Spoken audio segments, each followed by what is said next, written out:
TCS 12,000 people ని lay off చేసేసింది. అంతమంది జాబ్స్ పోయినట్టే, రోడ్డు మీద పడ్డట్టే. కొంతమంది సర్వే అవ్వచ్చు, కానీ చాలా మందికి వేరే ఆప్షన్ ఏం లేదు. తక్కువ శాలరీకి బయట జాబ్ చేయాల్సి వస్తుంది. టీసీఎస్ లాంటి వాళ్ళే జాబ్స్ తీసేశారంటే వేరే సాఫ్ట్వేర్ కంపెనీస్ లో డబుల్ ట్రిపుల్ జాబ్స్ పోతాయి. కొంతమంది లే ఆఫ్స్ ఉన్నాయి, బయటికి కూడా న్యూస్ రావట్లేదు. సో వీళ్ళందరూ బయటకు వచ్చి ఏం చేయాలా, ఫ్రీలాన్సింగ్ చిన్న చిన్న బిజినెస్ లో వాళ్ళ నాలెడ్జ్ ని బేస్ చేసుకుని పెద్ద బిజినెస్ స్టార్ట్ చేయాలి. సో వాళ్ళందరికీ బిజినెస్ నాలెడ్జ్ ఉండొచ్చు, ఉండకపోవచ్చు.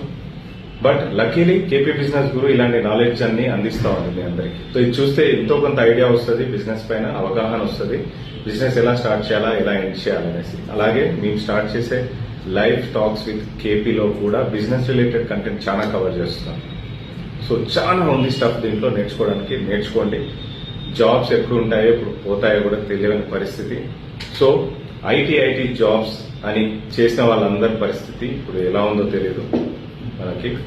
So be careful. ఇలాంటి పరిస్థితి రావద్దు. ఎకానమీ గట్టిగా ఉండాలా. యాజ్ ఎ బిజినెస్ పర్సన్ గా ఇండియన్ ఎకానమీ స్ట్రాంగ్ అవ్వాలంటే జాబ్ చేసే వాళ్ళు ఉండాలా, బిజినెస్ చేసే వాళ్ళు ఉండాలా, ఎంప్లాయ్మెంట్ పెరగాల. అప్పుడే మన ఎకానమీ స్ట్రాంగ్ అవుతుంది. ఇలాంటి పరిస్థితుల్లో తొందరగా బయటపడాలని మనం అనుకున్నాం.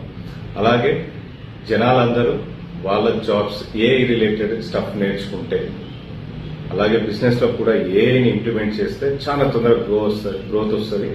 టెక్నాలజీ కొంచెం నేర్చుకుని, ఏదైనా నేర్చుకుని ఇది చాలు, దీంతో ఎక్కువ రోజు సర్వే అవుదామంటే అది పరిస్థితి అలా లేదు. You have to upgrade your knowledge. ఏఐలో అప్గ్రేడ్ చేసుకోవాలా, మిగతా వచ్చే టెక్నాలజీలో అప్గ్రేడ్ చేసుకోవాలా. Then only you will survive.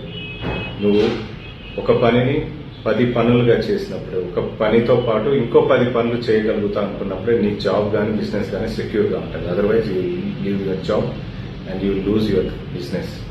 So upgrade your knowledge in everything. టెక్నాలజీని అడాప్ట్ చేసుకోండి. ఒక దగ్గర కూర్చొని ఇది నాకు చాలా అనుకుంటే నడిచే పరిస్థితి లేదు. సో మీ అభిప్రాయాన్ని కామెంట్ బాక్స్ లో కామెంట్ చేసేయండి. హోప్ ఇలాంటి పరిస్థితి తొందరగా పోవాలని కోరుకుంటున్నాను. Thank you so much.